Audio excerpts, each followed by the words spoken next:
contested across history. The possession and contested in the context of the possession of women's bodies and the role of state violence in that history, including Japan and the US. We recognize that this roundtable is situated within a legacy of this violence. We remember specifically the women of that legacy.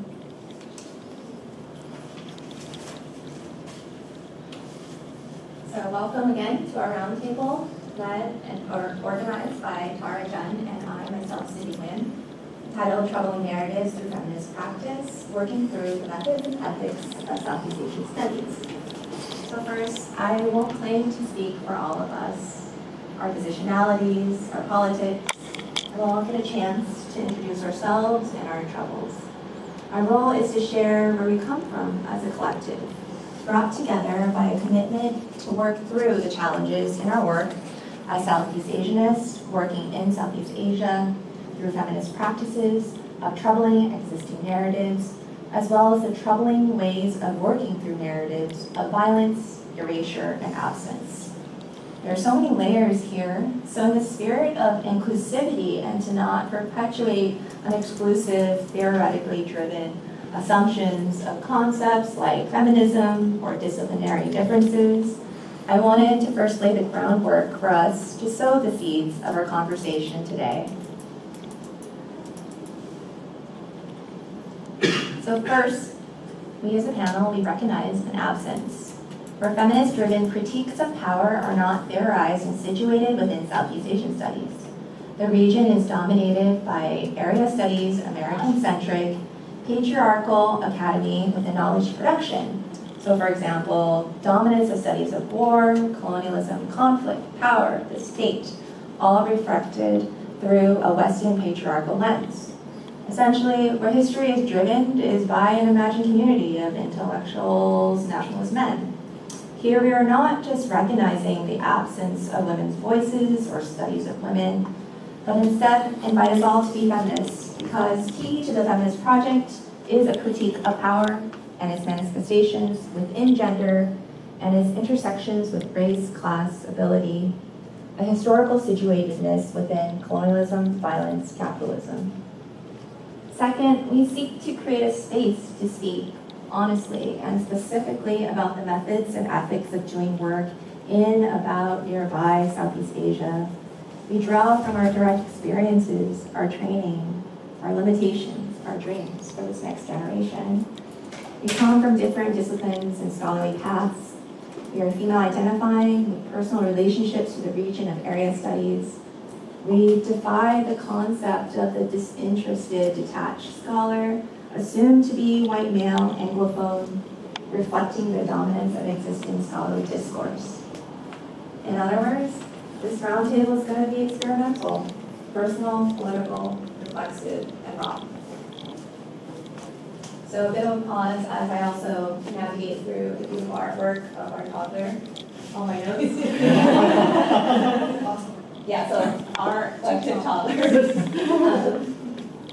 All right, so who am I? In a shorthand of all my identities, I'm Nguyen, a historian of Vietnam, a digital humanist, a public multimedia artist. But when, which is who I was and who I want to become, so when I am, is more interesting to me. I am starting a new academic position at UCLA out of privilege and abundance. I'm emerging like a dilapidated phoenix, stumbling from the ashes of dark years in the job market, layered with pandemic, postpartum, and death. My position as educator begins where I went to undergraduate, where I became a person, questioned everything, and started this academic rat race. So I'm beginning again where I started, but now seeking to rewrite a new script, new narratives of the same space. I'm eager to make waves, be a transformative educator, colleague, leader, all the while juggling all my identities as mother, partner, human. But how is it that I'm already so exhausted? To say that I'm overly tired is tiring, honestly, and reconfirms the capitalistic American-centric core culture of academia. So my feminist practice, my dream of transforming structures of patriarchal inequity, capitalist exploitation within academic labor, is to declare and enact the end of a chapter and a beginning of a new one. The end of laboring quietly, playing someone else's unwinnable game. 2, beginning a new network and communities of ethical, transparent, strategic, mutually flourishing labor. And it begins with this roundtable. So, I firmly believe that every conversation is a creative act. In this specific space, moment that is happening here, we bring together this room full together at Koongbok University through conversation. And we create, thank you. What's happening here? And then back. Thanks. And we create through conversation something together, and we leave transformed. So we, as in collective we, participants, presenters, audience, all of that. So my dream for this roundtable is to create a spirit of radical transparency, to create a new feminist culture of academic, scholarly discourse and labor. This roundtable has and will be driven by care, meaningful exchange, and a space to speak freely without pressures to perform. Over the past few months now, we've been connecting, celebrating, learning from one another through a series of exchanges from all paths around the world, from Cambodia to Singapore, and also to Thailand, and a lot of movements between, to the East Coast, to the West Coast, and together we've been building community. We're actually staying in the house unit right now. We're going to retreat together into the countryside afterwards. So we are very committed to the act of thinking, learning from one another, and continuing that journey. And we hope you all join us as well. So I quote here from Johanna Hedva's concept of sick woman theory. Because this roundtable has been and will be driven by care. So I quote here, the most anti-capitalist protest is to care for one another, to take on historically feminized and therefore invisible practice of nursing, nurturing, caring, to take seriously each other's vulnerability and fragility and precarity, and to support it, honor it, empower it, to protect each other, a radical kinship. Because once we are all ill and confined to the bed, sharing our stories of therapies and comforts, forming support groups, listening to each other's tales of trauma, prioritizing the care and the love of our ill, pain, expensive, sensitive, fantastic bodies, and there is no one left to go to work. Perhaps then, finally, capitalism will screech to a halt. So I say, let's give it a try. So today's roundtable is rooted within these 3 questions in this attempt to care for one another, to spend time, be present in our troubles. Embodiment, imagination, and precarity. So we'll take turns working through each of the questions, interweaving ourselves and our troubles. There might be pauses, interruptions, side conversations, laughter, maybe tears. And in our commitments to make publicly accessible the knowledge and labor that we produce here today, collectively, there will be recording by Eric, my partner here, the first part of our conversation for public dissemination. After the 3 questions and conversing with one another as a roundtable stop, we'll stop the recording and then the responding and open conversation as an invitation to the audience to engage in conversation as well. So to begin the conversation, I will read from Where We Are Now. We are troubled by our minds and by our bodies in Southeast Asia, by how our embodiment bleeds into the empiricism of our professions, by how our imaginations animate fragments into knowledge, by how the precarity of these practices render us. And yet, the troubles, abundant as they are, have been wildly abundant for our work across the corner of Asia. And with that, I invite Tara to begin embodiment. Does this come down? Unfortunately, not really. It's quite high. I generally do not like to speak in front of podiums because I am a short person, but I'll do it. Hello, everyone. Thank you, Cindy, for planting some dirt under our feet to stomp on.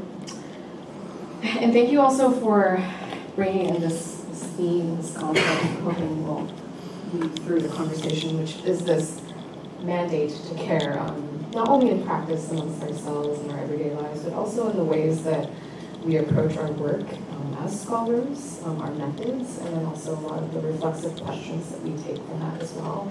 And it's this theme of care and also its opposite of violence that are two back and forths that I want to go over today, at least in this cycle of the roundtable on embodiment. I'll just read off the question for you real quick so you can think about it. How has the embodiment of your own self, subject matter, or archival space caused methodological or ethical troubles for you?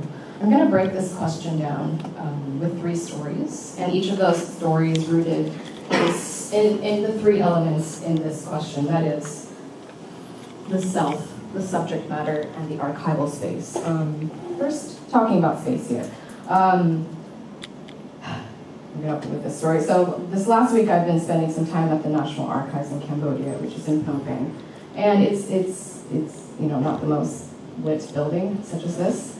It's pretty dark, and when you spend a few hours in there, as I did last Wednesday, conducting some interviews and having some meetings, when I walked out of the front door into the sunlight, I was having this flashback of all those other moments I had spent in the archives, say, 6 to 8 hours a day as a grad student. That moment when you come from the inside and go into the outside, and suddenly you remember that there is a whole another world that doesn't care what you're doing. and you realize that whatever you were doing for the last 6 to 8 hours was just in your own little universe. And it hit me again, oh my goodness, I haven't felt this way in a really long time. Your eyes start to adjust because of all the sunlight, and there's this kind of numbness, that wave that goes through my body, and I realize, okay, now I need to go to the supermarket and buy some milk. And forget about all the dust that I've been breathing and all the papers that I've been going through and all these very esoteric, theoretical, abstract questions I've been thinking about, or even mundane things. But the reason why I bring up this story is because it reminded me again about how much my experience, my embodiment of a particular space, in particular spaces, not just concrete built archives, but elsewhere, have affected or shaped the different types of projects I have, the types of questions that I have. And the first of my 3 series of stories that I wanted to illustrate this with takes place in Cambodia a little over 10 years ago. And I'm going to do that with this photograph here. So this photograph is taken from the site of a local genocide memorial in southeastern Cambodia in the province of Daegu. 10 years ago, I was doing research on these local genocide memorials, and I would, during my travels, if I ever found one, I would kind of poke around the space. Oftentimes, they were on the sites of local pagodas, and ask, is there a genocide memorial here? Quite often there was one. This one had these dark concrete purple walls on the outside.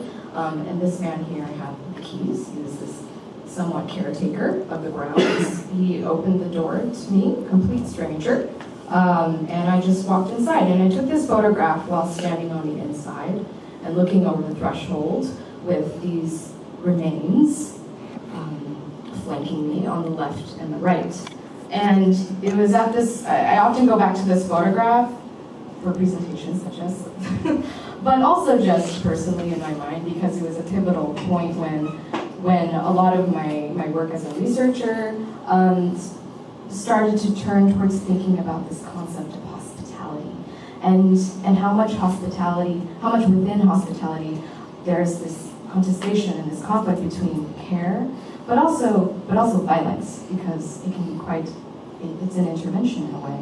And at the time I was also thinking about histories of colonialism and empire, particularly in the space of Cambodia. And that was in that moment when, again, this embodiment of the space, this sense of this very visceral feeling of being in the space and thinking about, not only the invitation of it and how I welcomed it and how they somewhat welcomed me, but also at the same time this was when I was beginning to have some ethical questions when we speak about methodology and ethical and ethics, but some methodological and ethical questions about whether it was right for me to conduct research in such a way.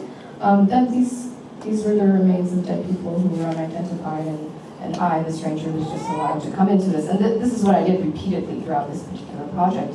I started to take some of these questions with me to the body of the building and traditional archives and have these methodological, ethical questions about, is it okay for me to conduct this type of research, particularly on histories of people who I don't know personally, who are dead and cannot speak for themselves. For me to go into, take these stories and construct them to the other stories and build a profession out of it for myself. But I kept going. Perhaps this can turn into a side question about a critique of just that productivity that pushes you to get that story, to make something for yourself out of the lives of other people. We move on from this space now to thinking about from embodiment of space to embodiment of your subject matter. Now, I took a brief leave of absence during graduate study to work with an INGO in South Sudan, where I was working primarily with local Dinka women, ethnic Dinka women. And here they are pictured here. One of the activities that we had was building these tippy taps. I don't know if you've ever seen one before, but they're very simple, engineered hand washing stations where you just step on the stick right here. And then the jerry can tips over and water comes out. It's supposed to encourage people to wash their hands. Not that they didn't already know that they should wash their hands, but this was part of this is a whole other conversation I can have about the critique of development projects.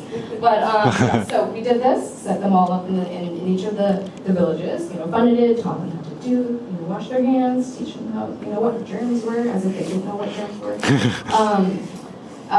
But one thing that we eventually found out through our field staff was that they were dismantling the tippy taps and using the jerry cans to go collect water from the rivers, from the streams, because that's what you need to do. You don't have plumbing here. So every morning, or throughout the day, you've got to go collect your water. And as practitioners who were pressured to, meet our objectives and outputs, we directed, and one of those being, villagers had to have tippy taps and wash their hands. We directed staff to poke holes into the tippy taps on the sides so that the water could only be filled up to a certain amount for hand washing and not actually be used fully to go collect water from the rivers. Yes, I could use a bad word here, but that was just not nice. But that's what we did. And I worked there for about 6 months, but the reason why I'm bringing up this anecdote here, the story of this particular experience, is again to connect it back to that question of how is embodiment of your subject matter affecting, say, your work or yourself as well. And it was really here where I started to think about the labor of women's bodies all the time. I mean, of course, we hear about it, we read about it, we also personally experience it. After I'm also, you can catch, I'm a new mother, and I now really experience it to an entirely new level. But this was when the lens that I took again into my archival spaces started to just rotate a bit and started to filter a bit more. And so when I went back to the archives, back to the National Archives of Cambodia, all I was seeing in my documents, all I was really looking for and interested in were women's bodies. And the way that these colonial administrators or just everyday people during the colonial period in Cambodia, we're talking about them, we're mapping them, we're putting them into statistics. And this is when some people might critique me for being presentist, but I just keep doing it, which is constantly drawing connections between things that I was seeing in my present ethnography, if you will, or autoethnography, and then taking them into the archive with me. So in a sense, that embodiment of space, that embodiment of subject matter can continuously be penetrated my work. And at times, in the moment at least, it felt so productive and rich. But again, as I mentioned with my first story, I never could shake off some of those ethical questions about what it is that I was doing, that I was somehow profiting off of the experiences of others over with that, I'm going to move on to the third story. Not a photograph, well, photographs here. Photographs that I took. These are a couple sources taken from the National Archives of Cambodia, from the colonial collection. I was looking through a couple boxes that they had, and they were newspaper clippings from 1935 to 1938, just to see what they had. And I noticed that there were quite a lot of clippings of summaries taken from the courts. So, the brief stories of what the case was, what happened. And since, again, I told you, I mentioned I was constantly on the lookout for these, metaphorical, literal. And I noticed quite a few clippings. There were always these court briefings that were about cases of sexual violence against women, specifically rape. You can see, it's not titled here, but this is a story of an alleged group of 3 Cambodian men who gang raped Vietnamese women. Here, in the column here, surrounded by advertisements on the right and other kinds of announcements on the left. We have a short couple paragraphs about a case of rape. And in addition to these newspaper articles, newspaper periodical publishings, I also came across, it's quite faint down here, but these medical reports that were completed by these French physicians who were given court orders to conduct pelvic examinations of females who had female victims of rape, female survivors of rape. And so these medical reports were quite graphic in the way that the doctors' reports were there. When I was turning all of these sources, this quickly turned into somewhat of a chapter about narratives of rape. But before that chapter even became a chapter, before I even got to writing, those weeks spent in the archives with this extremely narrow tunnel vision looking only for sources about rape. Like imagine just going through the archives page after page after page and just looking for the word viol. I quickly started to have nightmares about it, about the sources, and this is when I moved to the other part of the question, how has embodiment of yourself affected your created problems for you? Well, it meant that I was having nightmares, and sleep was terrible for quite a while. And that really then started to hit me about, again, I was revisiting that question again about the ethics of this kind of research, and not only the research, but then that kind of seeped into the writing as well. I was trying to, how do I ethically, properly, empirically go through these sources, narrate these stories without being a voyeur of myself. And I was actually critiqued for that by my reader and my advisor, who was reading this chapter and said, these are quite compelling, but at what point are you risk being a voyeur yourself? What are you trying to say with this content? While also trying to be compelling in a way. And I attempted to work through that question in the revision and the editing, but I share those 3 stories among many others to again fight and push against this point that Cindy brought up in the introductory statements about how I've stopped believing in this idea of distance and objectivity and empiricism, and the idea that I'm here and the subject is there, and this document's going to sit on the seminar table, and I will examine it as the scientist looks at things in a petri dish and write about it, and there will be this distance. But I found that distance is imagined, it's precarious, and if anything, I just can't escape it. If anything, it's toxically reoccurring in these cycles and just kind of flinging me towards one project to the next. And I don't know if I need to cut it or somehow work through it, work with it, embrace it in some way that could be seen as not only productive by the terms of my profession, but also ethical by the terms of who. Something I'm hoping we can work through a little bit here. But we all at one point addressed or another. But the way that we want to move through these cycles here is with each person leading with these stories. But then we also want to open up that question amongst ourselves in these little roundtables. And so I wanted to just take this point right now to pivot to my colleagues here about this issue of embodiment of the self. It might be related to something that the stories that I brought up with. But yeah, just if I would love to just hear if there were any similar stories amongst yourselves about this problem let's not call it a problem, but that imagined and precarious distance, space between one's body, one's mind, and one's work.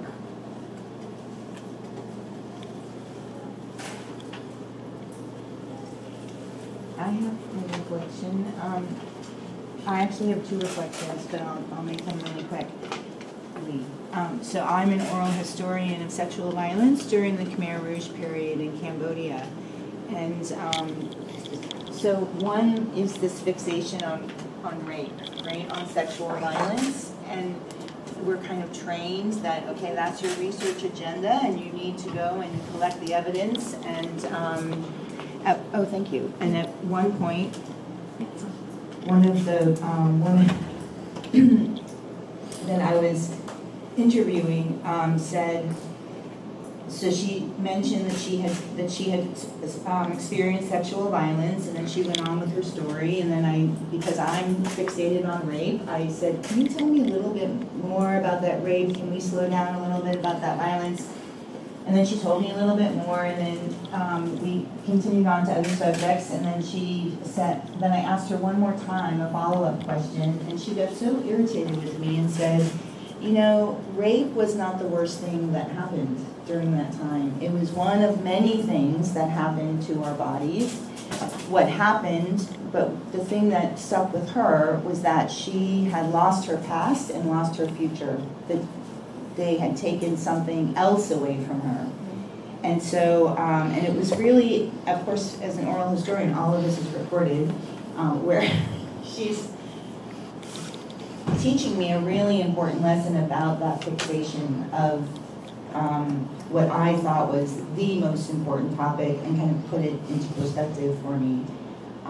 I'll talk a little bit more about my second example, which is this question of possession that I've mentioned in our conversations. That when you're researching, there's always not just the extraction, but the ownership of it. That research is like a colonial project, right, where you possess it and you own it. But when you're processing it, it also possesses you. Like literally the spirit of your informant or your interviewee begins to occupy your own body. And I definitely have had that experience also with nightmares, and in fact not being able to write because I feel so possessed by the trauma that I'm listening to. And now I'm actually experiencing it as vicarious trauma. So thank you for sharing your experience, because it feels quite lonely, like you're not a strong enough academic to listen objectively if you can't hear those hard stories.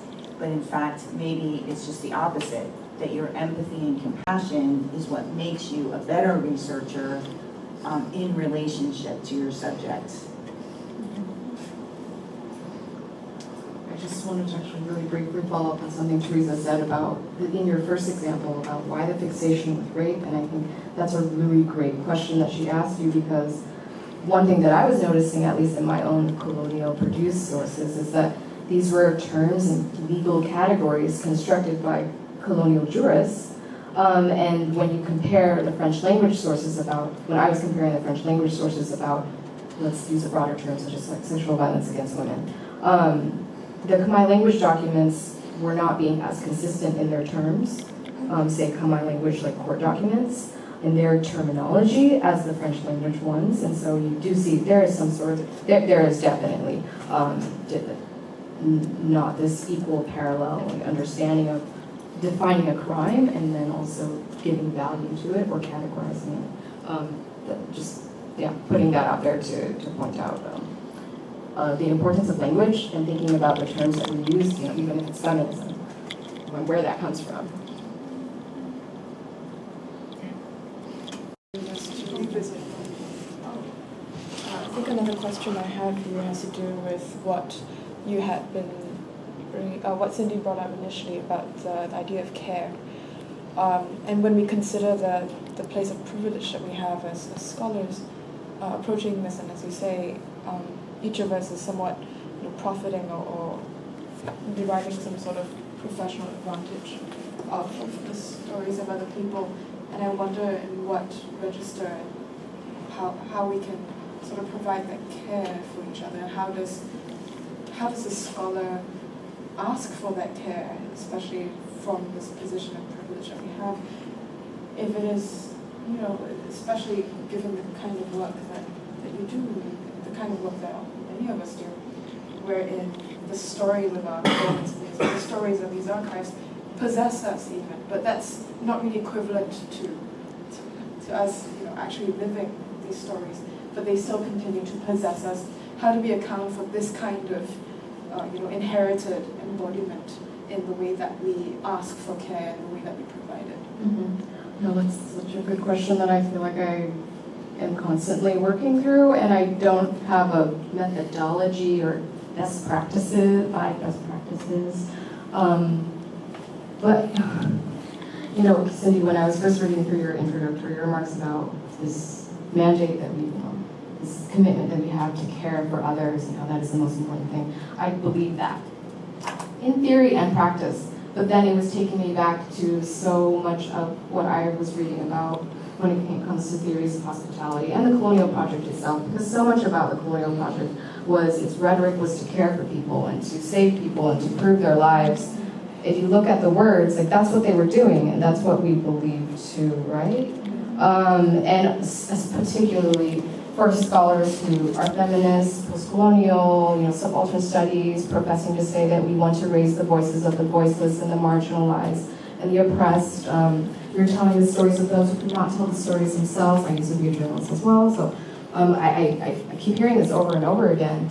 And my knee-jerk reaction after doing some work in the aid industry, continuing to observe it, doing archival work and also current ethnography of just the histories of humanitarianism and hospitality, just puts me into a position where I feel so uncomfortable, and I'm asking myself, okay, what are we doing that's different from these prior histories of violence that profess themselves, genuinely, authentically profess themselves as actors in the project of caring for others. What makes us different from them? There are differences, I believe. But what are they? And how might we be extra conscious of them in our own work, whether it be as historians, whether it be as practitioners, whether it be as social workers, or even within our personal relationships with each other. I think one thing that one term or a concept I keep coming back to in order to try to respond to that is, okay, is there some sort of reciprocity here or conditionality here? If I do this, does that mean I expect this from you? Or do I expect nothing from you? I mean, this was at least how Jacques Derrida defined or distinguished what he called infinite hospitality from finite hospitality, or the politics of hospitality from the ethics of hospitality. On one hand, there's this complete unconditionality, which is maybe impossible, at least for us like human beings. Maybe in some sort of spiritual realm it's possible. But we can always work towards that, perhaps. At least that's the feminist project, right? It's constantly working through, working through. We might never get there, because there's just so many systems we have to deal with and trip over and get tangled with along the way. But it's persistent aspiration, and we need other people to do it with, because then there's cynicism and fatigue, and that'll just push you over, and then you just become another copy machine. Continue to do what you're doing, because again, I'm always asking myself, is this right? But I don't know, but I have this deadline, and I need this application, and I need to do things. I need to produce something, so I'm going to keep doing it.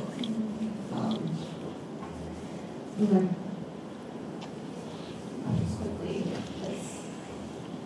respond, just something I thought of that just, I think that you've in some ways answered some of the grapplings, which is you're grappling, challenge, and it's hard, exhausting, laborious, tiring, and we are at limited capacity in various ways. So I think one way is to, I'm not being necessarily idealistic, but I'm just being transparent, is finding moments of pause, reflection, because what we do is so laborious. The fact that we care to care, the fact that we care about ethics, the fact that we pause, that we think, we put ourselves in these positions, we think kind of deeply about where our work is going and how it's being exploited, or how we are perpetuating exploitation. That in itself is labor. And it's not to say that is enough, but I think there is something of dismantling the push to keep producing, and the push to that what we're doing is not enough. I think the other takeaway point from what Tara was saying, thinking about extraction and what Theresa said about possession, I don't know, is there another movement, is there platforming, creating, collectively building, pausing, that another type of visual type process of how we can imagine our work? So I'll just kind of pause like that so we can transition to the next question. Yeah. Moving on to imagination.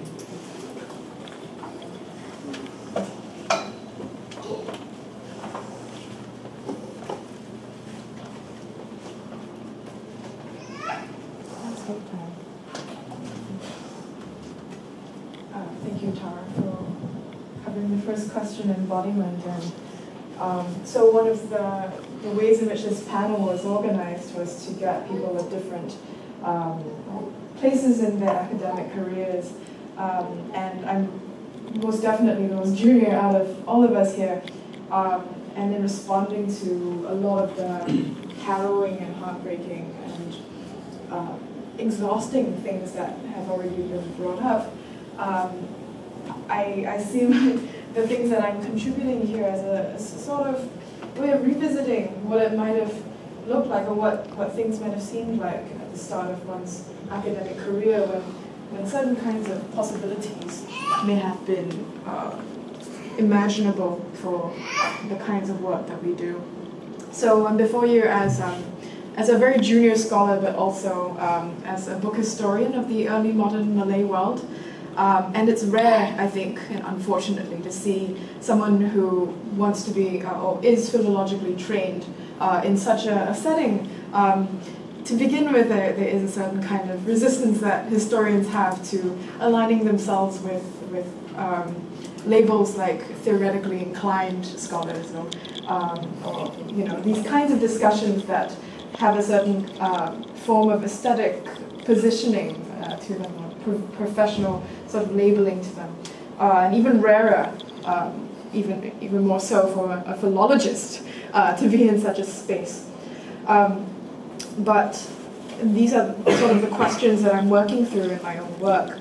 How does a philologist and how does a historian remain ambitious and caring and tender-hearted, even as the image of our discipline is so deadened and so old and so also very white.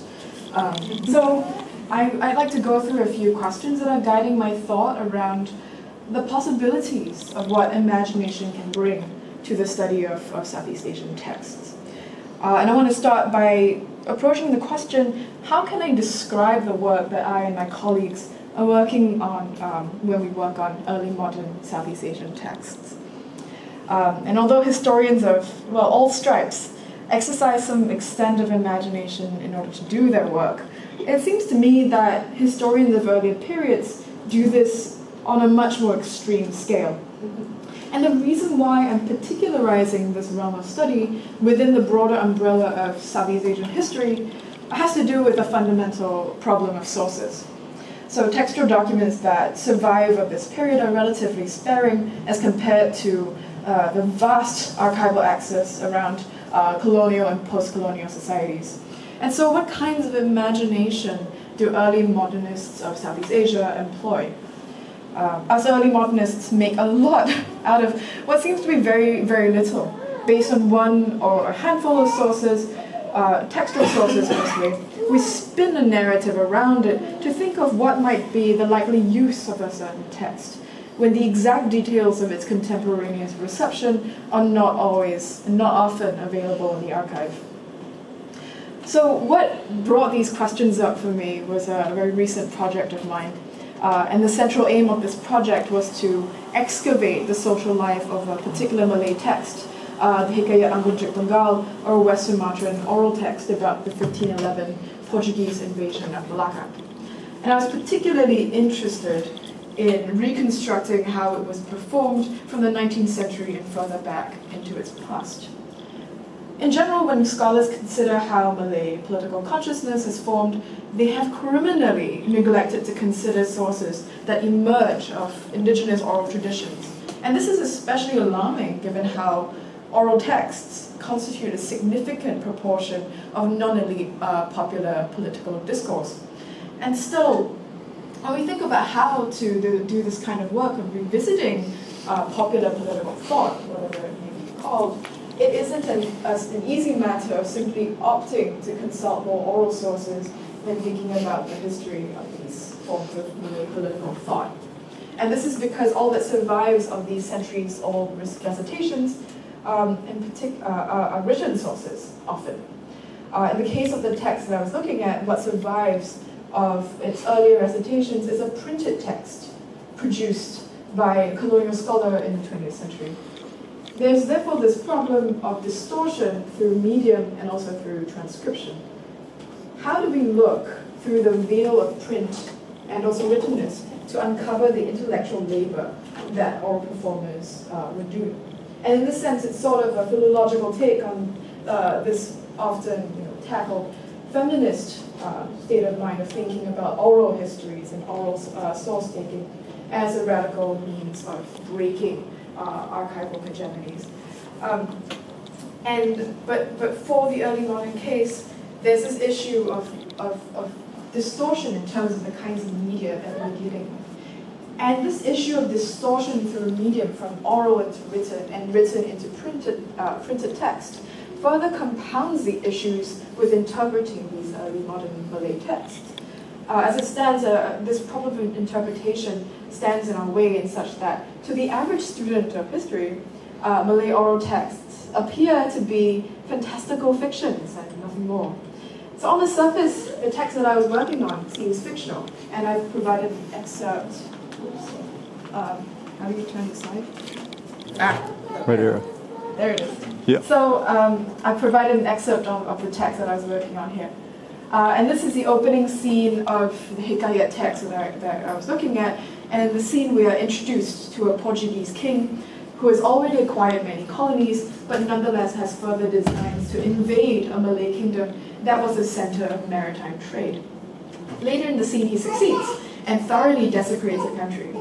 And the sequence of fictional events is so far hauntingly reminiscent of the traumatic Portuguese invasion of Malacca in 1511.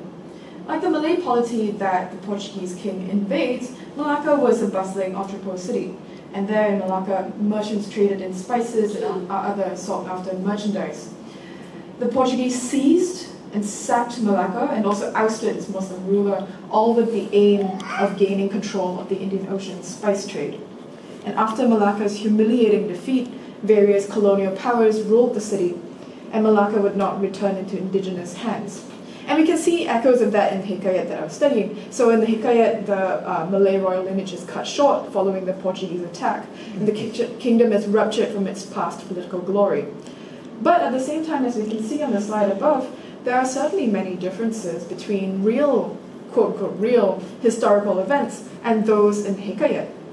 Because in the Hikayat, it's not Malacca that the Portuguese invade, and in fact, instead, they bombard the Malay kingdom of Daegu Priaman, whose name is a combination of the real-life townships of Daegu and Pariaman, which are both in the Minangkabau region of West Sumatra, which lies a complete strait across from Malacca that the Portuguese, in fact, invaded in 1511.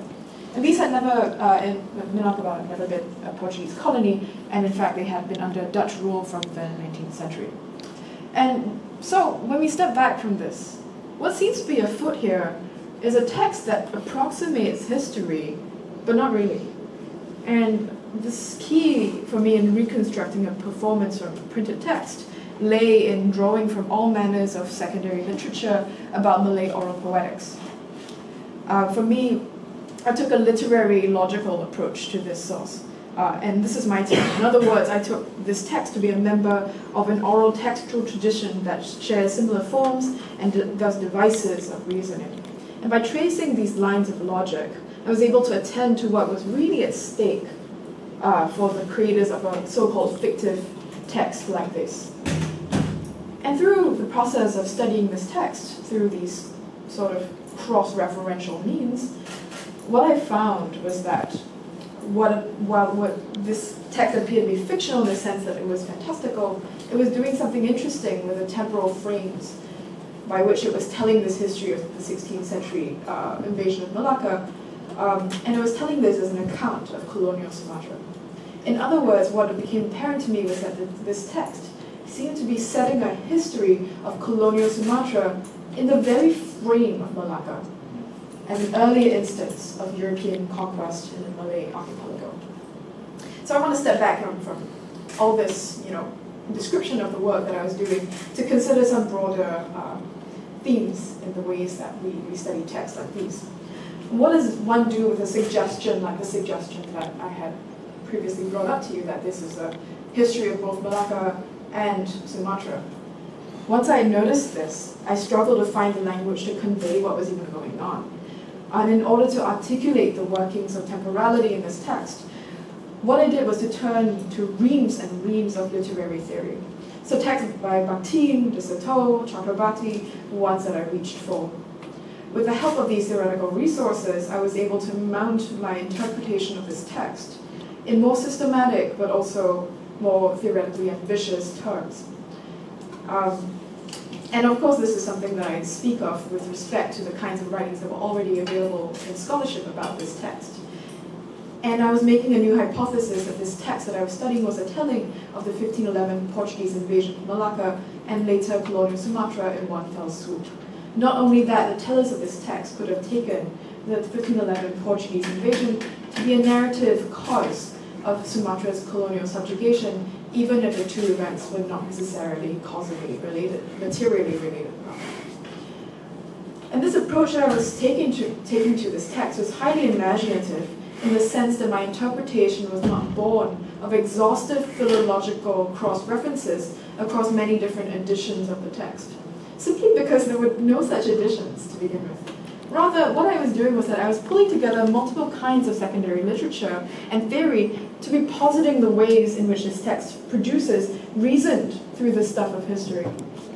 I'm not the only one to be adopting such an approach to early modern Malay texts, to be sure, but this is most certainly a path that's less trodden by my colleagues, scholars of the Malay world. Most are far more comfortable with taking the more empirical method of exhausting all editions possible of a given text. But I'm acutely aware that taking philological editions to be the be-all of textual studies precludes so many kinds of claims that we can be positing about early modern Southeast Asia. Indeed, there could be more that would be available to us from the archive if we were to be more imaginative. And by taking this epistemically riskier approach, I was able to make bolder steps toward trying to be more faithful to the kinds of knowledge that were closest to the Minangkabau West Sumatran purveyors of the text. The protagonist of the text, the titular Anggun Cik Tunggal, is a Minangkabau Malay prince, and indeed many Minangkabau people believe themselves to have been descended from him. The history of the text of West Sumatran kingship was therefore a history of an entire Sumatran diasporic community. And so clearly when we consider the stakes of this, there are significant fruits to proceeding with greater imaginative leaps. And these imaginative gains are thoroughly personal to Southeast Asian communities. But this is not to overstate the certainty I had in the way that I studied this text. Because throughout my process, and if I were to be completely vulnerable here, I was constantly worried. Mine was the first ever scholarly attempt to interpret this Hikkayat as empirical history, and mine was also the first ever translation made of Hikkayat into English. As one of the only voices in the space of Anglophone academic research about this text, I was, and for that matter, also Malayophone in academic research about this text, I was always asking myself about the kinds of damage I could be doing in interpreting a text a certain way that may not correspond to the vision that its creators had. In other words, my question was, how engaged was the scholarship that I was producing? So let's talk a little bit about ethics. Not in the sense that this is wrong and this is right, but in a more expansive sense. Was I saying things that the 19th century creators of this text would have said in the same terms? Obviously, it's impossible for me to have asked them for myself. And this was to me at the time a huge disadvantage. Even the ethics of my interpretation couldn't itself be verified indubitably. We can't even say with certainty that ethical intentions will be realized. The best I can do is to talk about epistemic and disciplinary standards and force around this kind of inquiry that I was doing. And in particular, what I want to propose is centralizing the idea of epistemic risk. The reason why I'm thinking about risk is that both the dangers and the advantages of the work that I do are uncertain. Risk is a way to reframe the ethics of research in a dynamic, improvisational frame, while the results of epistemic decisions that we make may not even translate to the ethical results we had in mind when we first proceeded. Nor can we even confirm that ethical intentions come to fruition because our subjects are in the far past. Yet at the same time, I'm reminded that being more imaginative begets liberational results that can't be derived from more traditional philological methods, and that these forms of imagination may enable us to be truer to the communities that produce our sources. The work that we do is important, and to discard it on the grounds of its uncertain methods and modes of verification is to forego what might be the only way to make these important claims. The value of reframing research ethics in terms of risk may make us think about how we can afford to be bold, even while our methods aren't strictly speaking empirical or certain. We have available to us, through imagination, the opportunity to revisit and enliven histories of colonial resistance that seem solidified in the archival record through what Ariella Azoulay calls potential history, the live social stakes and possibilities that were available to these historical actors at the time, and were perhaps considered but not necessarily acted upon in ways that solidify an historical record. And what we can do this by considering the kinds of epistemic risks that one's prepared to take and subsequently name and responsibly take ownership of with respect to the kinds of imaginative possibilities that they open. And these risks are even more pressing, especially when considering the position that Southeast Asian subjects and researchers alike take in the global Anglophone academy. For example, one political risk the work that mine takes is to presuppose a working idea of logic.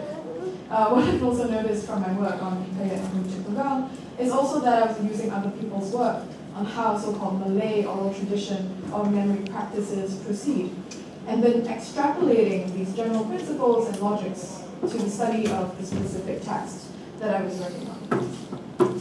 But constantly I was thinking, so what is logic in the very first place? On the surface, might we be able to say that we're able to study early modern Malay texts because they work on similar principles and structures, by similar structures of narrative reasoning? But at what point do these pursuits or assumptions of a certain poetic logic underlying these Southeast Asian texts that I was uncovering, how to what extent do these slip into racist ideas of an ethnic mentality? I'm thinking also about the multi-directionality of this orientalizing mentality can take, and how this Orientalism can take multiple directions. And other than the risk of orientalizing Southeast Asian texts as operating on distinct, characterizable logics, we also take a major risk when we even name these texts as historical objects in the first place. So for instance, the epistemic traditions that were active in the early modern continue to be enforced today. And so there is a danger of idealizing the past as a subject of history that works on its own conventions.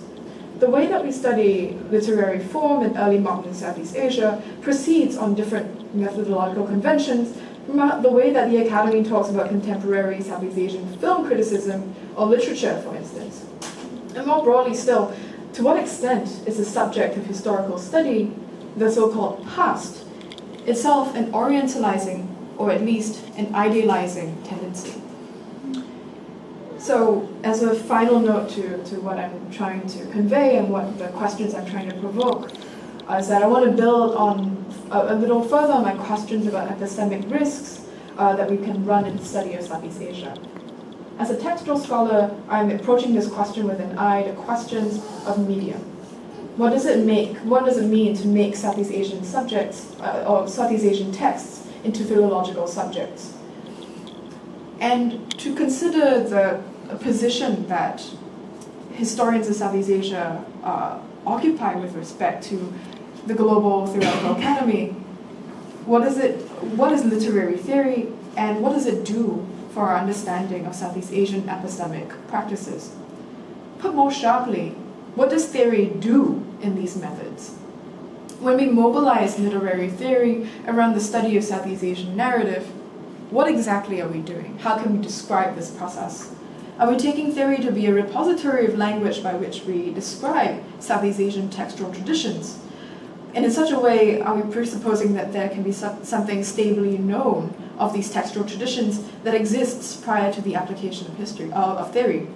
Does theoretical intervention occur after the fact as something that is challenged or fortified by Southeast Asian examples? Or do bodies of theory issue the questions that we have not thought to ask about Southeast Asia? And I'm looking forward to hearing any of your questions and comments either now or later. Now I hand over the time to some of my colleagues.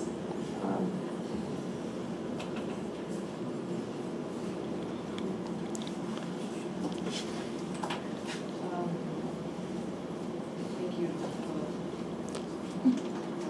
Hi. Okay, I'm just going to talk about it. Okay, no, thank you so much, Nicole. Okay, I'm going to do the thing where I pivot it towards what I do. So, but then pivot it back to you. That's not about me. But no, I just wanted to say that so much, I know you're familiar with your work, but how you were describing it was, I'm an early modernist, I don't have that many things to work with. It reminded me of some of the things that my medievalist friends would say, I have this one piece of paper. And I wrote a book about it. So, that's like going even more extreme. But so I hear your story. I've heard your stories from other people. The issue you have with paucity and absence, and how it seems that for you, imagination, conceived broadly, as well as literary theory, has helped you.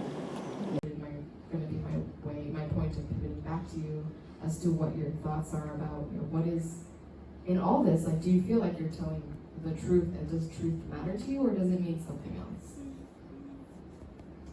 And that's a huge question. Yeah, so you don't have to answer that.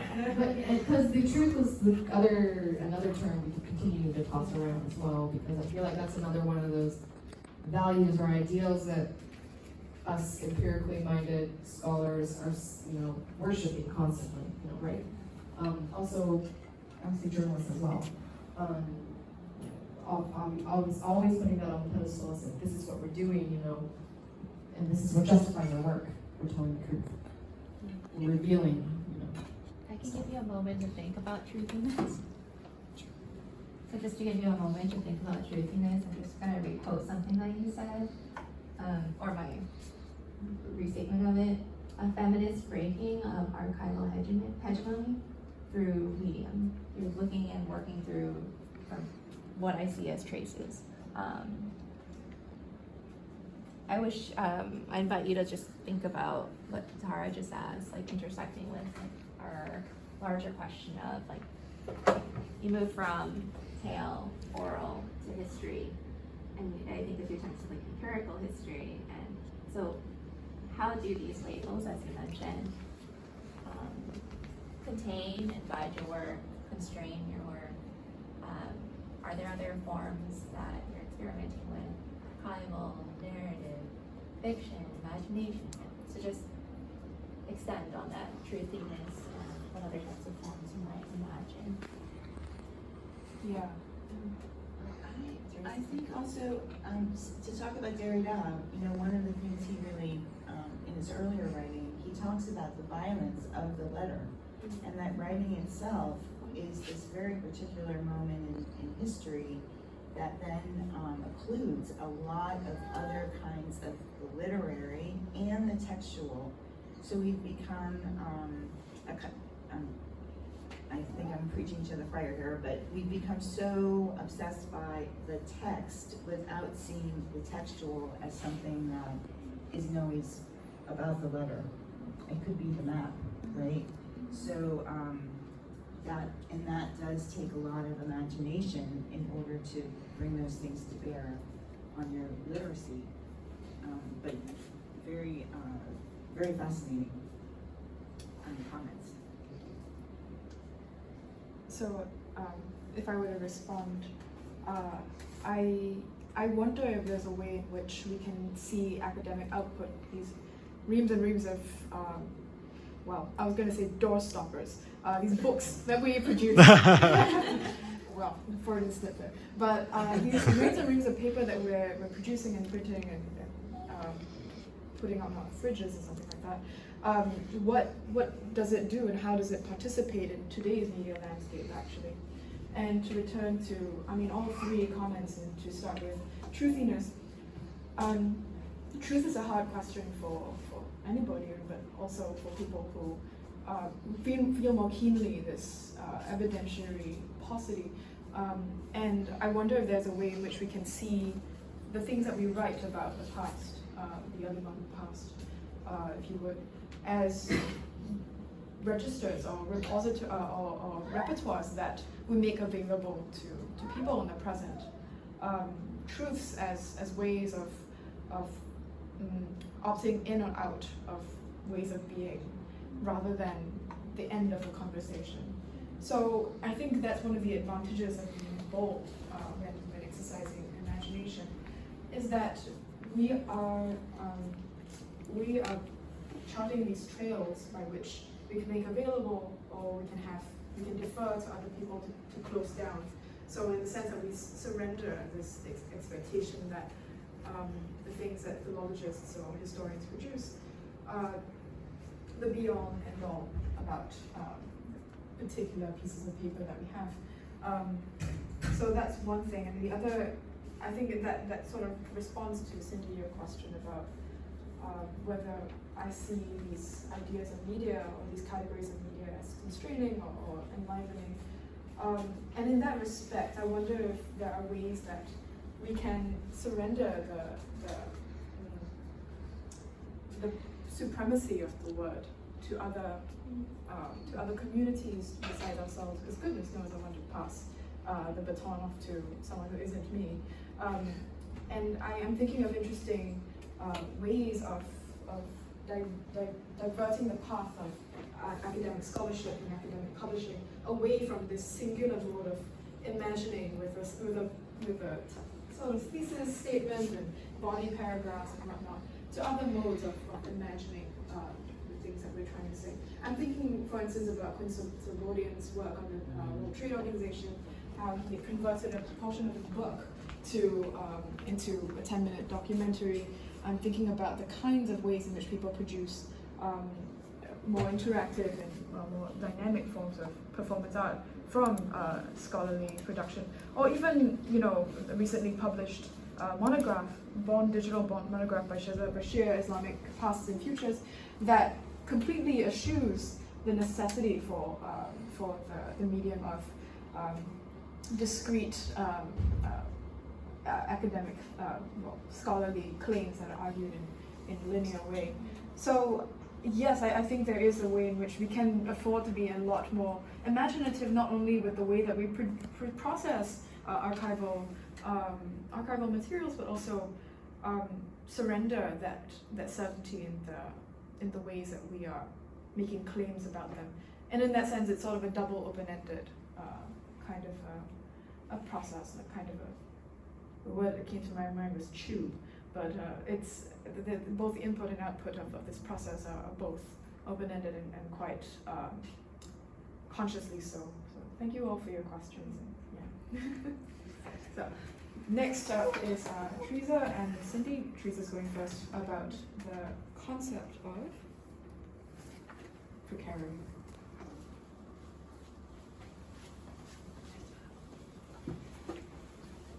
So even my presentation is quite precarious. Please don't be, especially after Nicole and Tara. I'm an American citizen, but I've lived in Cambodia for 12 years, and I'm a professor and also the director of Southeast Asian Studies.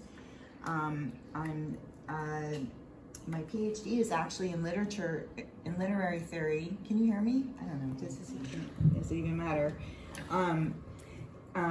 But I also, as soon as I received my PhD, I became a practitioner. So I worked for the government on human rights issues, and then for the UN for quite a long time, until I became a full-time academic in 2016. As a cusp of that period, I became involved in sexual violence in conflict settings. So my first international engagement was in Afghanistan, and then I ended up in Cambodia and started to realize that sexual violence had not been part of the narrative, especially around the adjudication of the war crimes and crimes against humanity that happened during the genocide. And so as part of a longer process, but I'm only going to talk about the oral history collection today, I started to collect, and so we could document the sexual violence, we could collect evidence that there was in fact sexual violence against women during the Khmer Rouge period as part of the regime's strategy. And I will say then my initial motivation was to fill an absence. So I've always been a feminist from like 5 years old. But my earliest influences, especially from my graduate school time, come from Audre Lorde and Adriana Rich, Bell Hooks. And really what I learned there was how to read differently. So my dissertation actually was, one of my favorite chapters was going to the archive and looking at some of the papers of Emily Dickinson, and I realized that she would have like, you know how you make a shopping list and it's on like a random piece of paper that you find in the kitchen? So she'd have her shopping list on one side, and then on the other side, she'd have her poem, like one of her most famous poems. So, and the materiality of that, of the intimacy of her everyday life with her poetry became so compelling to me. But also, I've always been, so I'm going to talk a little bit about my general kind of theoretical approach. It's always been very much about the everyday, but also about erasure and suppression of certain narratives, and how narratives from the past continue into the present, especially repressed narratives. So I'm just going to name a couple of the theoreticians that I've been, especially lately, most influenced by. Christina Sharp in The Wake, she is writing about slavery, as well as Avery Gordon, Ghostly Matters, and Hartman's Critical Fabulations. But I want to call attention to Christina Sharp in particular, where she talks about these hauntings, the wake, as how abusive systems of the past, violent systems of power, make themselves known and felt in the everyday present, and that they're constantly animated in these states of unresolved tension, and that those let's say, eruptions, which you can't predict or control, as a feminist, is not to try to, like in a development model, to fix them or to somehow think there's a pure place where you won't have that repression, but rather in that aporia to linger there and to even trouble that wound a little bit to see what new meanings can possibly be developed. But it also, by definition, alters our sense of, to recall the major theme of our gathering here at the conference, memory and being in time and in space, the past and the present. The boundaries between those things become much more blurred, as well as other kinds of divisions that we depend on, like history and literature. That fiction, and in fact, Sharp says, the real is the fiction that we take as true. That collectively we've decided that the real is what we've collectively decided to be the true. And we know that that's always provisional, because history shows us that the true changes from period to period. I should also say that a lot of this also relates to the self in the sense of selfhood, that we are so beset as humans with contradictions. We remember and we forget. We reinvent and we also destroy. We misrecognize ourselves continually, and we also age, right? So two of our panelists are new moms, and I'm so far from that, but I see how, and Ocean Long actually talks about this in storytelling. Every time his aunties would tell a story, it depended on the age of their bodies, because as our bodies age, our stories and what they mean also change. The purpose of them change. I've also been very much influenced by Anna Singh and her idea of the arts of noticing, especially around the polyphony of different realities happening at the same time that we're not always attending to. Multi-dimensional, multi-temporality, and the possibility of decentering the human so that we might be able to hear those other narratives. From all of that, when I was, so as the theory, when I was going out to collect these oral histories, I was also doing it as a practitioner who had worked for many years on violence against women in conflict. So I really try to approach it as oral history as a type of care. It is an action of care because you are paying attention. And oftentimes with oral history, especially these kinds of oral histories of sexual violence, they're supposed to be erased, right, and silenced. And so when someone starts to give you a platform to actually talk about them, of course, you have to be trained on do no harm, and so much of our research, the do no harm, which doesn't really mean do no harm. As a practitioner, it means to mitigate that risk as much as you can and try to predict it. But to be a steward all along the way and to be constantly recalling those ethical dilemmas, because there's never a black and white answer, and there's never a one size fits all. In the end, my method has left me silent. I collected the oral histories, I deposited them at Tulsa Genocide Museum in their Khmer form, in their original form, and now as a steward, it was my job to write them, edit them, so that I could share them with the rest of the world, because that was what the women who shared their stories with me wanted. That was our agreement, let's say.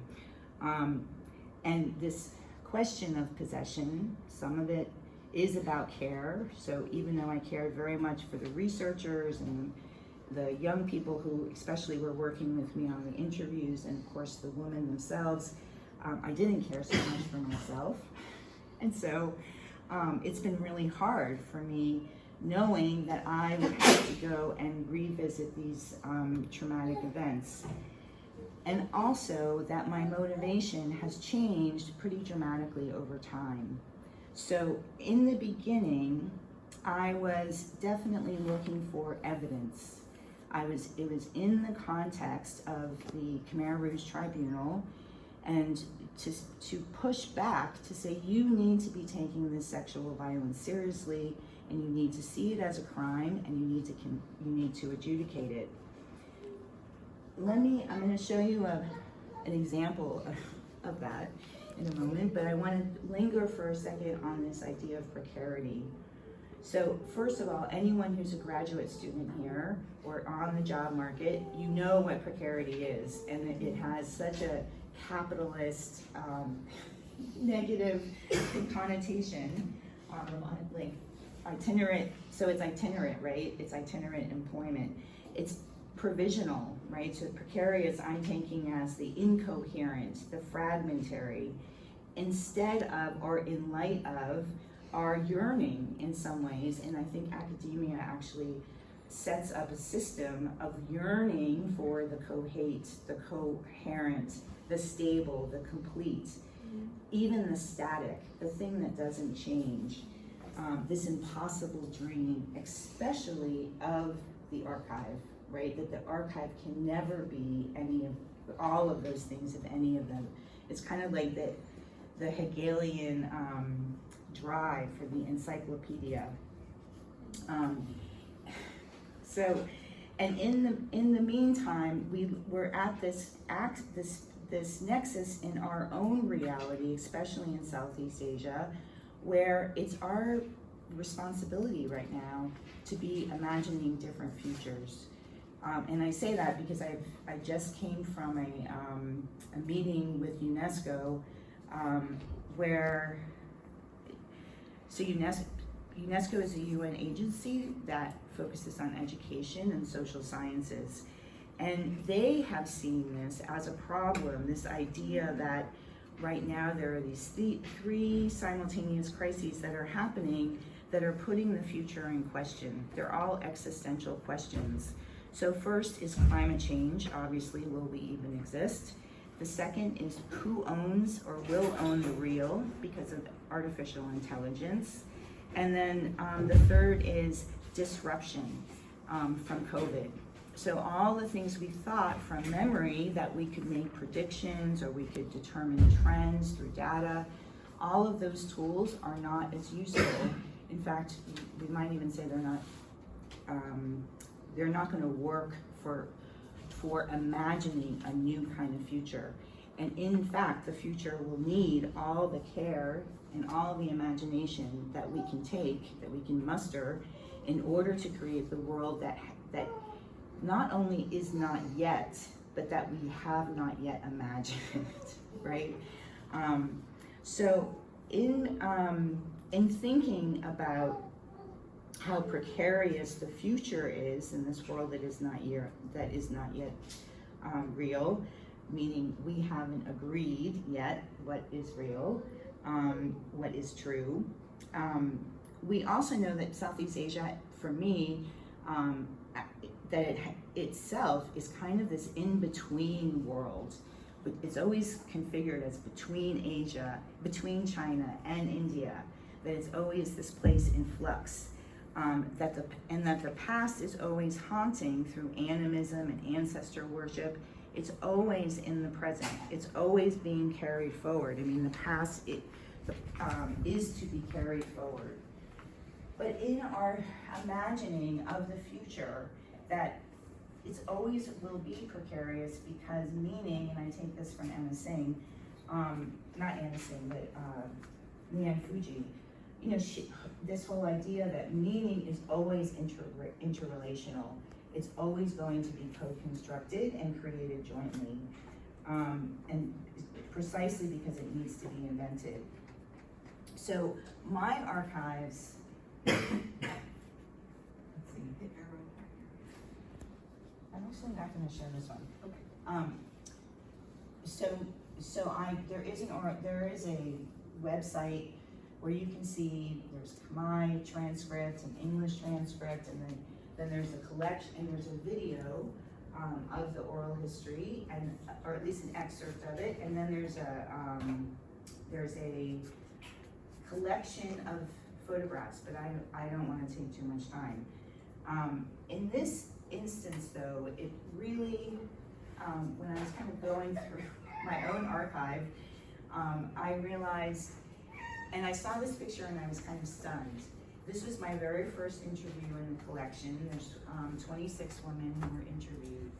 And this is Kim Kime. She's 80 years old.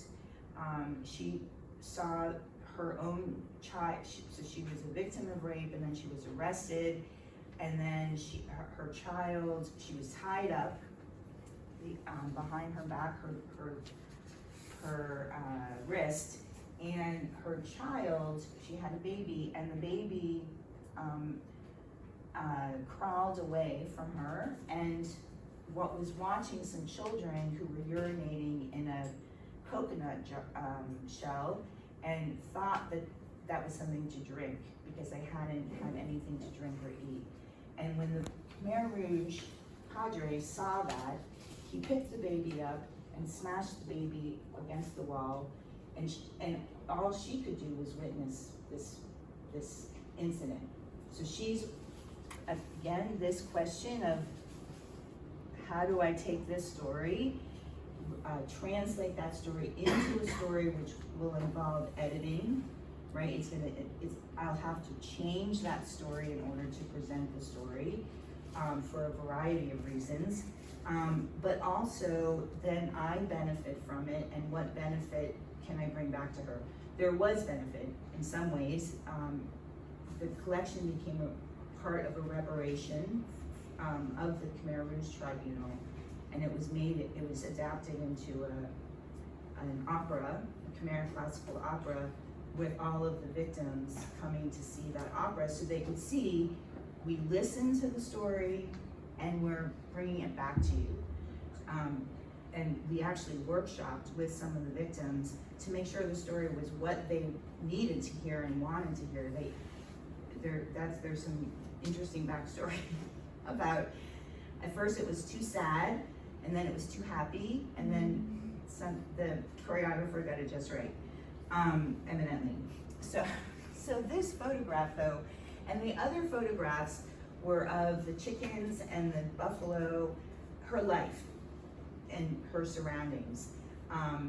And the buffalo and the chickens you could hear them in the ambient voice of the video. So to me, they were very important to catalog her context, but you wouldn't believe that it was, what was this, 2015, 2016, and the poverty that she was living in it. The quality of her life hadn't discernibly changed, except that she had now a past and a future that she could self-determine. The reason I point out this picture is because it's a perfect example of my fixation on evidence, right? I don't even show her face. You would not know this is Kim Kime. All I want to show is this, and she insisted that I take the photo of her wound.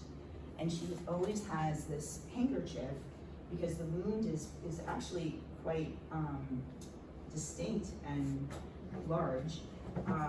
And she wanted documentation of it, but it was also so because my purpose was not to tell her story. It is a life story, oral history. I wasn't only asking about the crime, but somehow I was trapped because of this court in this, I had to make her the perfect victim of the perfect crime so that it could be perfectly prosecuted, which, by the way, it was. So now I'm at this quandary where I am, and I so appreciate this conversation because that kind of evidentiary motivation is very static and very stable and really excludes so much, right? And what I want to be able to do is to add the precarious and to add the human element that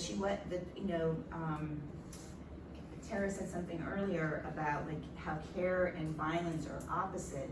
And what I'm realizing is that there's no, like, as I age, and as I live in Asia longer, this is really a lesson I've learned, I think, from living in Southeast Asia, is that I question opposites. Their care and violence sometimes do coexist. Just in the same way that we have these other contradictions to being human, we also have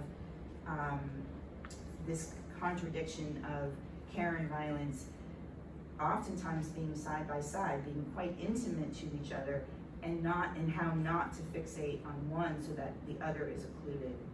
I will say that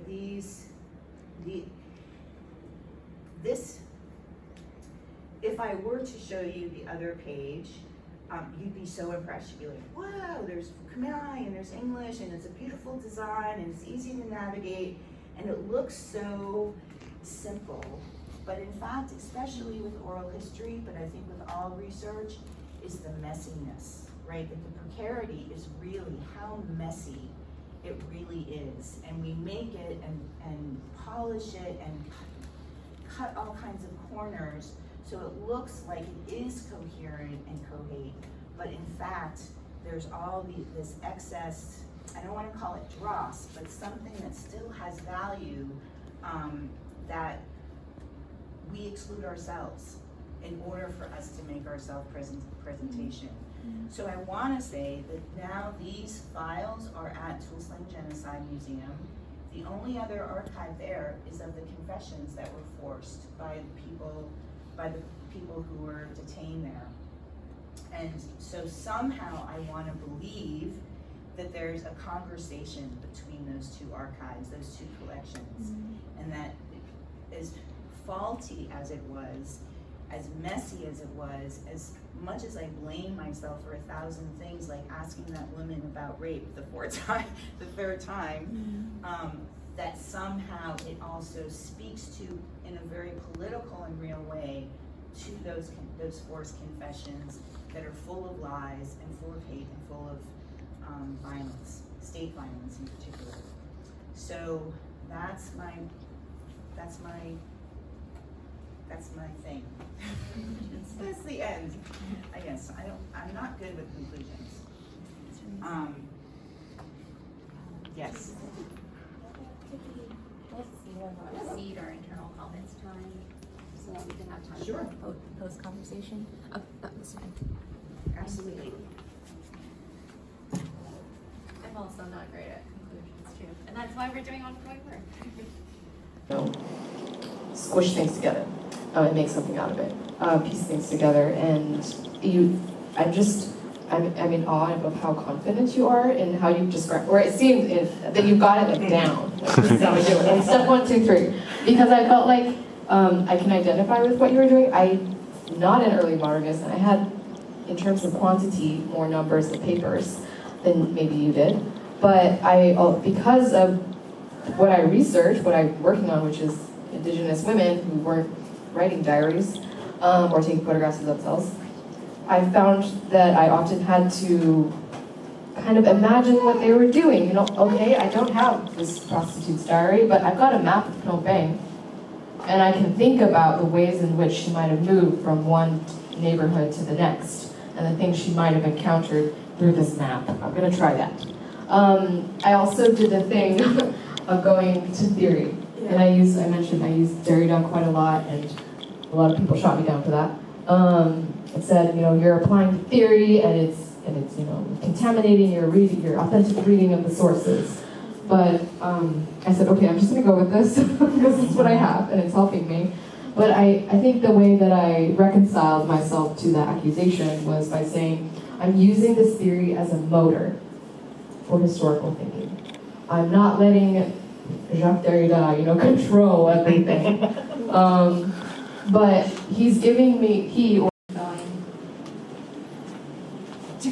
I mean, a lot of this is, there's a privilege to going last because my brain is on fire right now. There's so many sparks flying from layers of interweaving all the different components, and in some ways I couldn't quite insert myself in any of the 3 questions because they are very iterative.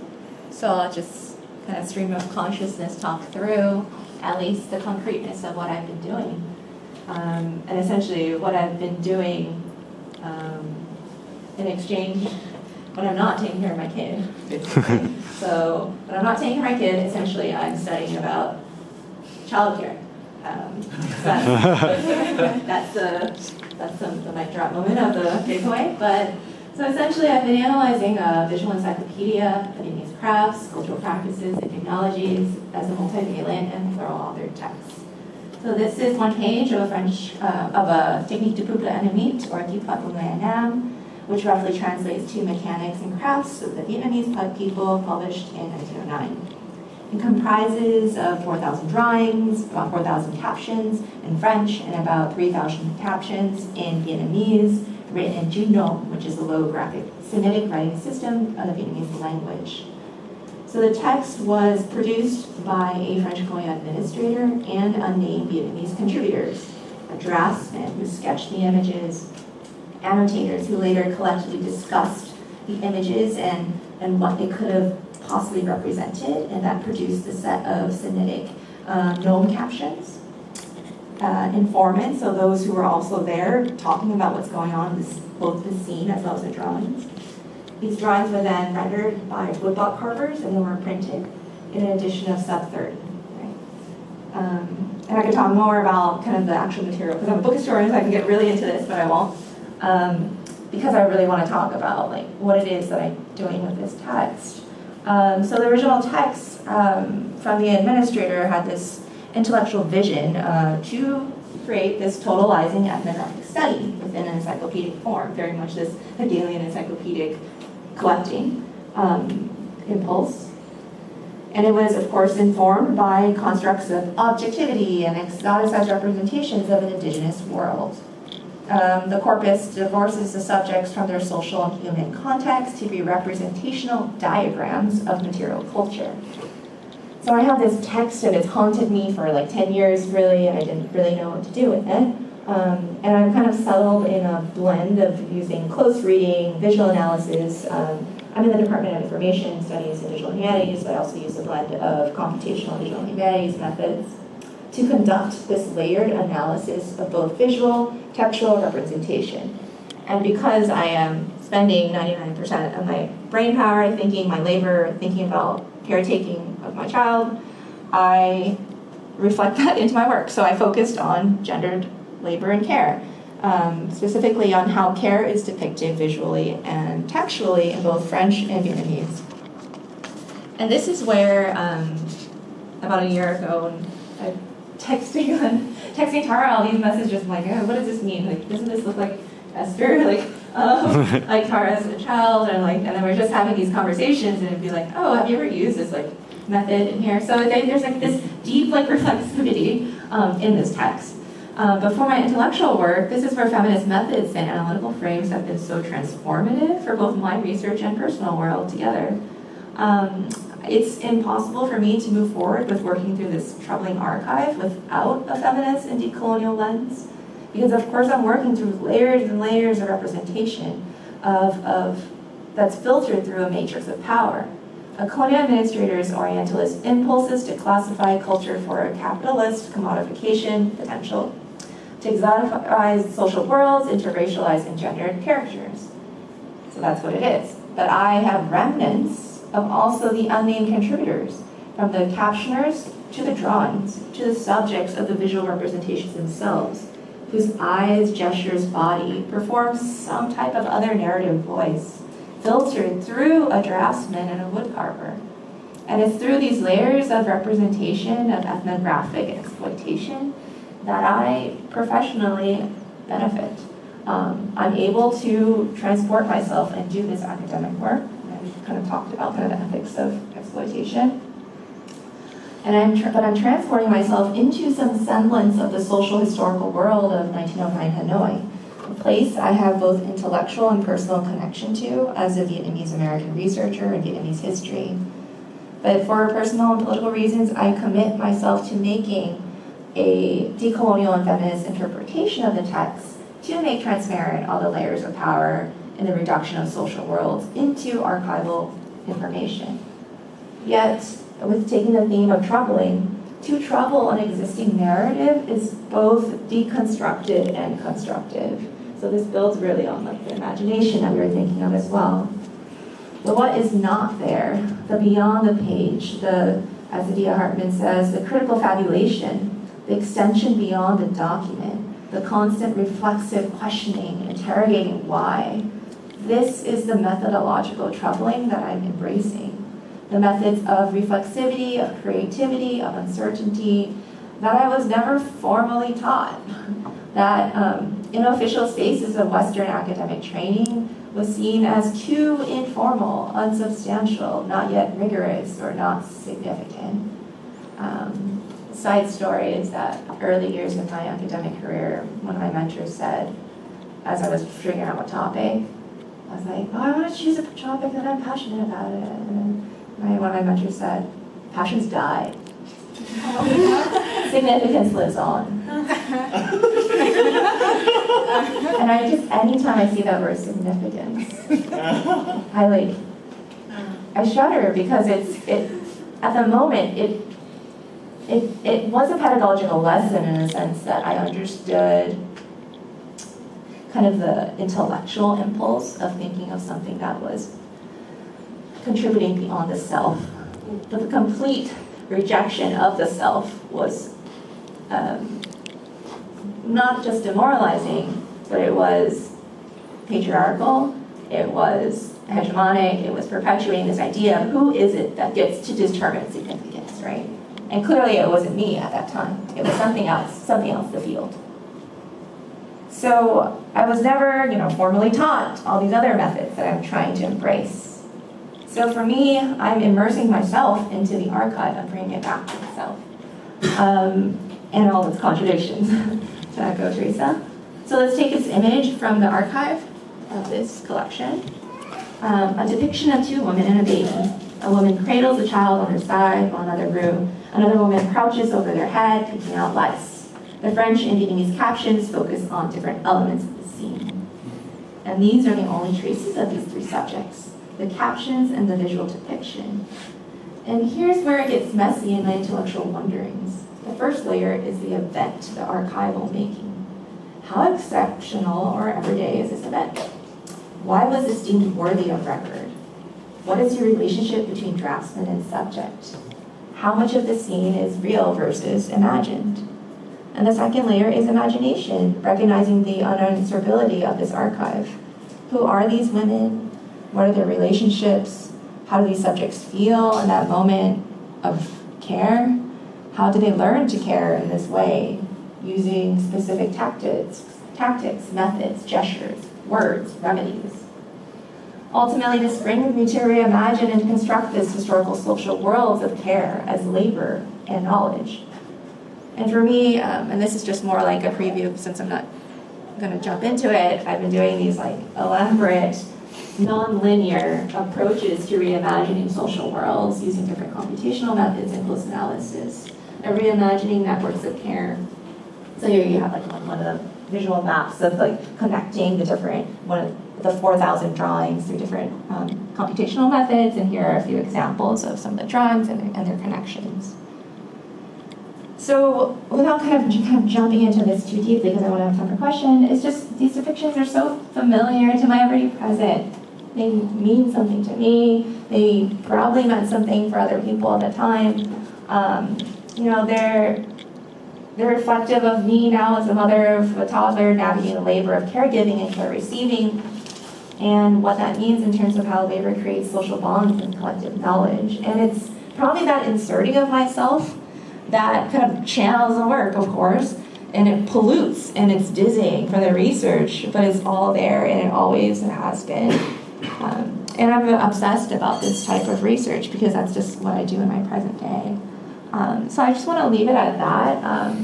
I just want to relish in this opportunity that, as we were conceiving this panel and as I'm starting this new stage as a researcher or as an educator, just thinking about training and the next generation as we as educators and producing the knowledge and scholarship that we have, kind of the type of stewarding of what type of knowledge and training that we do, just because I was taught just a certain script of what was deemed accessible. So it's just like more like a celebratory moment that this type of roundtable exists in a place like AES, and specifically a space like AES in Asia, and South Korea specifically. And I just hope and dream that we can create more types of spaces and moments for this type of collective imagination.